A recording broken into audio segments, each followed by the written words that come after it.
E D റൈഡിന് പോയിട്ടുള്ള വീടും ഈ റൈഡിന് പോയ ഇ ഡിയെ ആക്രമിച്ചിട്ടുള്ള ആളുകളെ വീടുമാണ് കേട്ടോ നിങ്ങളിവിടെ കാണുന്നത്. എടാ എന്തിൻ്റെ കേടായിരുന്നു നിങ്ങൾക്ക്? ഞാൻ ചോദിക്കേ, ഭയങ്കര സങ്കടം തോന്നുന്നത് നിങ്ങളെ വീട് കണ്ട സമയത്ത്. എന്തിനു വേണ്ടിയാണ് ഇതിൻ്റെ ഒരു പ്രഹസനം എന്ന് നിങ്ങൾ വിചാരിച്ചു? കേരളത്തിലെ ബാനർ വലിച്ചു കീറിയിട്ടുണ്ടെങ്കിലൊക്കെ ഒരു ചെറിയ കേസ് ഉണ്ടാവുമല്ലോ, നമ്മളെ പാർട്ടിയുണ്ട് നമ്മളെ രക്ഷിക്കാൻ എന്ന് പറയുന്ന രീതി ഉണ്ടല്ലോ, അങ്ങനെ രക്ഷിക്കുമെന്ന് വിചാരിച്ചിട്ടാണ് നിങ്ങളിത് ചെയ്തതെന്ന് നമ്മൾ മനസ്സിലായി. ഇതേ പണി പാലും വെള്ളത്തിൽ വരാൻ വേണ്ടി പോവാട്ടോ. ഭയങ്കര പിടിമുറുക്കിയിരിക്കുകയാണ്.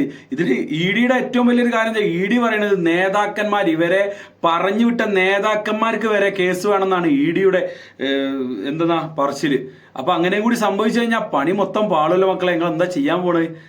ഇത് നമ്മളെ പാർട്ടി രക്ഷിക്കും നമുക്കവിടെ വിചാരിക്കുക, അല്ലാതെ ഇപ്പൊ ഒന്നും ചെയ്യാനില്ല. ഇതെന്തിനു വേണ്ടി? ഇതൊരു ചേർത്തുവപ്പല്ലേ സത്യം പറഞ്ഞിട്ടുണ്ടെങ്കിൽ. നമ്മളെ നാട്ടില് പിണറായിസം തലക്ക് പിടിച്ചിട്ട് നമ്മളെ പാർട്ടിയിൽ തന്നെ പലരും വോട്ട് സ്പ്രെഡ് ആക്കിയിട്ടുണ്ട്. നമുക്ക് എല്ലാവർക്കും അറിയുന്ന കാര്യം, നമ്മളെ പാർട്ടി ടോട്ടലി ആളുകൾ മറിച്ച് കുത്തിയത് കൊണ്ട് തന്നെയാണ് ആന തോൽവി നമുക്ക് സംഭവിച്ചിട്ടുള്ളത്. അത് തിരിച്ചു പിടിക്കാൻ വേണ്ടിയിട്ട് ഇല്ല, ഞങ്ങളൊക്കെ ഒറ്റക്കെട്ടാണെന്ന് അറിയിക്കാൻ വേണ്ടിയിട്ടുള്ള ഒരു പ്രഹസനമല്ലേ നിങ്ങളിപ്പോൾ ഈ ചെയ്തിട്ടുള്ളത്?